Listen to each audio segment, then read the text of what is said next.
नमस्कार, सन्मार्ग लाइव में आपका स्वागत है। मैं हूं कुंदन कृतज्ञ। 23 मई 2019 यह तारीख काफ़ी अहम है भारतीय राजनीति के लिहाज से, क्योंकि इस दिन एक ऐसी इबारत लिखी गई थी जिस इबारत की गवाह आने वाले कई वर्षों में भारतीय राजनीति में देखने को मिलेगा। और उसके बाद भारत की राजनीति की दशा और दिशा दोनों में बदलाव प्रारंभ हो गए थे। और उस बदलाव को लेकर अब स्थिति झारखंड में भी कुछ बदलती हुई नजर आ रही है, क्योंकि झारखंड में आने वाले नवंबर और दिसंबर के महीनों में विधानसभा चुनाव प्रस्तावित हैं। अब देखना यह है कि भाजपा सरकार जो अभी सत्ता में है वह इन चुनावों को कब करवाना चाहती है, समय पर या समय से पहले।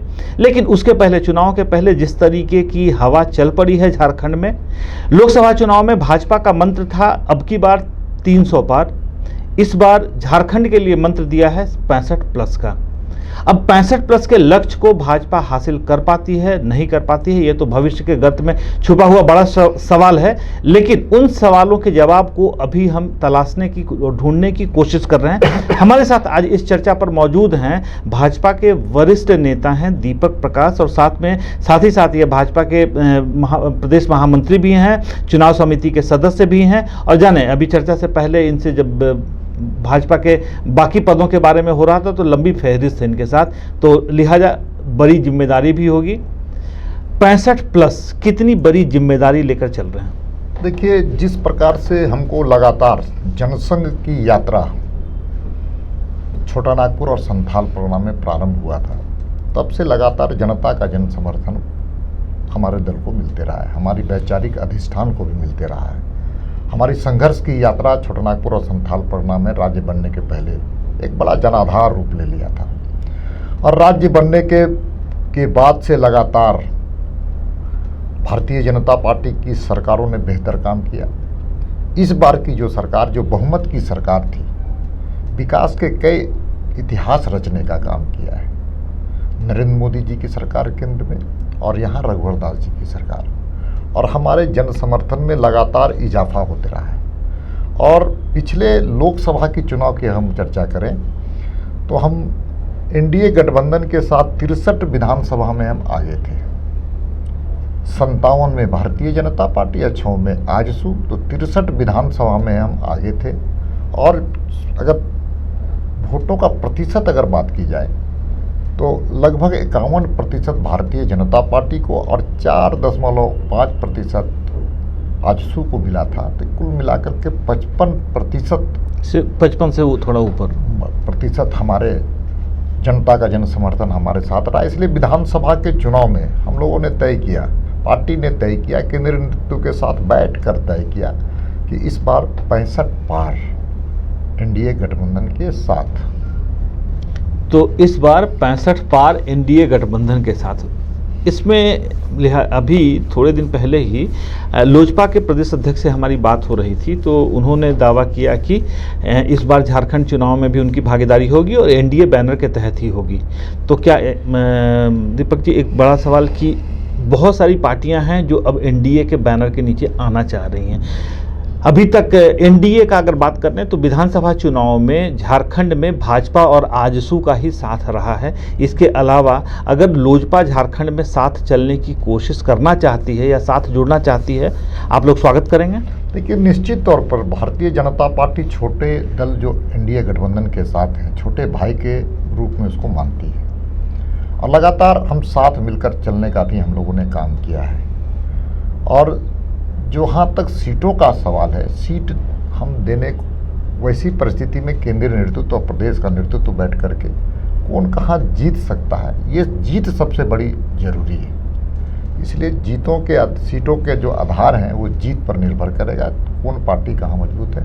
और जहाँ तक एलजेपी का है, एलजेपी एक पिछले बार एक विधानसभा में उसने चुनाव लड़ने का काम किया था, दुर्भाग्य से वो सीट जीत नहीं पाया था। तो भाजपा अपने को बड़े भाई के तौर पर देख रही है और बाकी जितनी छोटी क्षेत्रीय या सहयोगी पार्टियां कह लें, उन सबों को छोटे भाई की तरह देख रही है। और अगर उनकी तरफ से कुछ ऐसी सीटें या कुछ ऐसा प्रस्ताव आता है जहां पर जीत के प्रतिशत या जीत के चांसेस ज़्यादा नज़र आते हैं, तो वहां पर जाहिर तौर पर भाजपा साथ चलेगी।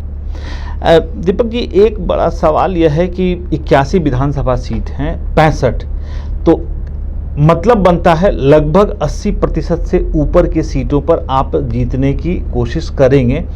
संथाल परगना का क्या रहेगा समीकरण? देखिए, संथाल परगना में जो वहाँ के आदिवासी समाज है, संथाली समाज है, उस समाज को लगातार दिग्भ्रमित करने का काम किया, उनको राजनीतिक शोषण करने का काम किया, उनके आर्थिक उन्नति पर कोई विचार नहीं किया गया, रोजगार पर विचार नहीं किया।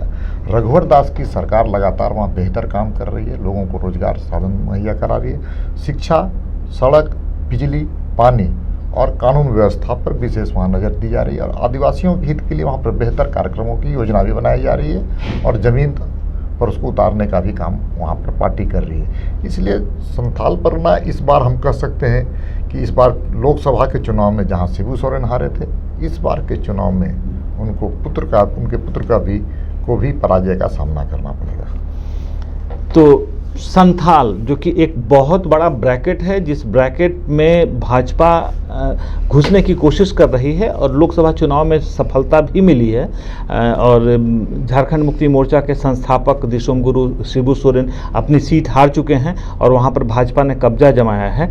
तो कोशिश होगी कि विधानसभा चुनाव में भी भाजपा संथाल में अपनी पैठ जमा सके और वहां से झारखंड मुक्ति मोर्चा को अच्छी खासी पराजय का सामना करवाने में सक्षम हो सके। दीपक जी, अभी क्या है कि भाजपा एक ऐसा जगह सेफ हेवन समझा जा रहा है कि जहां तक पहुंचने के लिए बाकी दूसरे दलों के तमाम नेता, उनकी कोशिश है कि वो भाजपा में पहुंचें और अपनी जगह सुनिश्चित करें, जिसकी प्रक्रिया चल रही है। कल ही झारखंड विकास मोर्चा के 3 प्रबुद्ध लोगों ने भाजपा का दामन थामा है प्रदेश अध्यक्ष के मौजूदगी में। देखिए, लोकसभा के चुनाव के पहले आरजेडी से बहुत सारे लोग आए, कांग्रेस से बहुत लोग आए, अच्छे नेता लोग भी आए, और विधानसभा चुनाव के पहले भारतीय जनता पार्टी का जन समर्थन जनता के बीच में बढ़ा है और उसके मूल कारण है कि पार्टी के संगठनात्मक चीज़ों को हमने तेज़ी से फैलाने का काम किया है। 29,000 बूथों पर पार्टी के कार्यकर्ता सक्रिय हैं, जीवंत हैं, धारदार से काम कर रहे हैं, और दूसरा वैचारिक अधिष्ठान को भी हमने आगे बढ़ाने का काम किया है। और सबसे मूल बात है कि नरेंद्र मोदी जी और रघुवर दास की सरकार ने लगातार बेहतर और अच्छा जनहित में कई ऐसे कार्यक्रम किए हैं जो हम कह सकते हैं कि जिसके कारण जनता का में भी आकर्षण बढ़ा है और जिसके कारण सभी दल के लोग राज्य के विकास की उन्नति के लिए, देश के उन्नति के लिए भारतीय जनता पार्टी में शामिल होकर के अपना योगदान देना चाहते हैं। आप भी काफ़ी नज़दीक से बाबूलाल मरांडी को व्यक्तिगत रूप से और राजनीतिक रूप से जानते हैं, अगर उनकी तरफ से कोई प्रस्ताव आता है तो स्वागत करेंगे? देखिए, बाबूलाल मरांडी हमारे पुराने मित्र रहे हैं और सच है कि कई वर्षों से पार्टी से अलग हट करके झारखंड विकास मोर्चा नाम के दल का गठन किया, लेकिन जनता ने उसको अस्वीकार करने का काम किया, उस पार्टी को अस्वीकार करने का काम किया, उनके कार्य पद्धति को अस्वीकार करने का काम किया, और जनता बाबूलाल मरांडी को इस रूप में नहीं देखना चाहती है जिस रूप में वो काम कर रहे हैं। इसलिए बाबूलाल मरांडी को स्वयं निर्णय लेना है, वो करना क्या चाहते हैं, किस दल में आना चाहते हैं, अपना दल चलाना चाहते हैं, पहले वो तो अपना फोकस तय करें कि करना क्या है, उसके बाद पार्टी विचार करेगी। सदस्यता अभियान 6 अगस्त को डॉक्टर श्यामा प्रसाद मुखर्जी के जन्मदिन से शुरू हुआ यह अभियान झारखंड में क्या लक्ष्य है?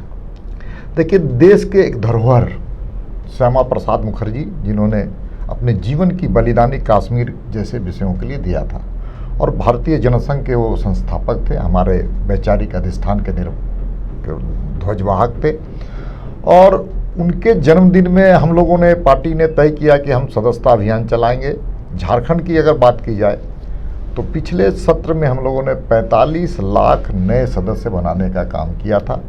25 लाख सदस्य को हम लोगों ने फ़ोन के द्वारा वेरीफाई करके उसको स्वीकृत करने का काम किया था, और इस बार भारतीय जनता पार्टी का जो लक्ष्य है वो 25 लाख सदस्य, नए सदस्य पार्टी के इकाई के द्वारा, चाहे बूथ कमेटी हो, चाहे वो पंचायत की कमेटी हो, चाहे मंडल की कमेटी हो, चाहे जिला की कमेटी हो, चाहे प्रदेश की कमेटी, एक एक कार्यकर्ता इस अभियान में, इस महापर्व में जुट करके लक्ष्य को प्राप्त करने के लिए दिन रात एक कर रहा है। तो लिहाजा जैसा कि आपने बताया कि 25 लाख पहले चरण में आपने सदस्य बना लिए थे और इस बार भी 25 लाख सदस्य बनाने का लक्ष्य है। झारखंड की जनसंख्या 3.25 करोड़ मानी जा रही है आज के समय में, और ऐसे में हमारा यह अनुमान है कि यहाँ पर कुल परिवारों की संख्या लगभग 60 से 65 लाख के आसपास होगी। ऐसे में अगर 50 लाख से ऊपर सदस्य हों तो माना जाए कि हर परिवार में भाजपा अपना एक सदस्य छोड़ना चाह रही है। देखिए, पार्टी का लक्ष्य है और उस लक्ष्य को प्राप्त हम लोगों ने किया है। हमारे वोटों के जो प्रतिशत बढ़े हैं, पार्टी का जनाधार बढ़ा है, तो उसके मूल तत्वों में एक तत्व जरूर है कि हमारी बढ़ती हुई सदस्यता। हम कह सकते हैं झारखंड की ही नहीं, देश की ही नहीं, दुनिया की सबसे बड़ी पार्टी हम लोगों के कार्यकर्ताओं ने अपनी मेहनत के बल पर बनाने का काम किया है। तो दुनिया की सबसे बड़ी पार्टी कार्यकर्ताओं के बदौलत बनी है, और अगर 65 पार का इस बार नारा झारखंड विधानसभा चुनाव में ले रखा है तो उसके पीछे बहुत सोची समझी राजनीति है कि हर परिवार में कम से कम भाजपा का एक सदस्य हो जो भाजपा की नीतियों के सिद्धांतों की चर्चा अपने परिवार में बैठकर कर सके। और भाजपा के प्रदेश अध्यक्ष यह कह लें कि भाजपा की पुरातन परंपरा भी रही है कि यह अब हर परिवार तक पहुंचना चाहती है, पारिवारिक पार्टी के रूप में इसे बनाना चाहती है, और जो सदस्य हैं उन सदस्यों की संख्या विश्व में सबसे बड़ी राजनीतिक पार्टी के रूप में भी स्थापित हो चुकी है। दीपक जी, आपका हमारे इस खास कार्यक्रम में आने के लिए बहुत बहुत शुक्रिया, और हम उम्मीद करते हैं कि भाजपा जो 65 प्लस का लक्ष्य निर्धारित करके चल रही है उस लक्ष्य को आप पार पाएँ, और अगली बार जब हम चर्चा करें तब हम इस बात पर चर्चा करें कि 65 प्लस के लक्ष्य को आपने किस प्रकार भेदा है। आज के लिए बस इतना ही। अगली बार किसी दूसरे शख्सियत के साथ हम फिर से होंगे हाजिर। तब तक के लिए हमें दीजिए इजाज़त। नमस्कार।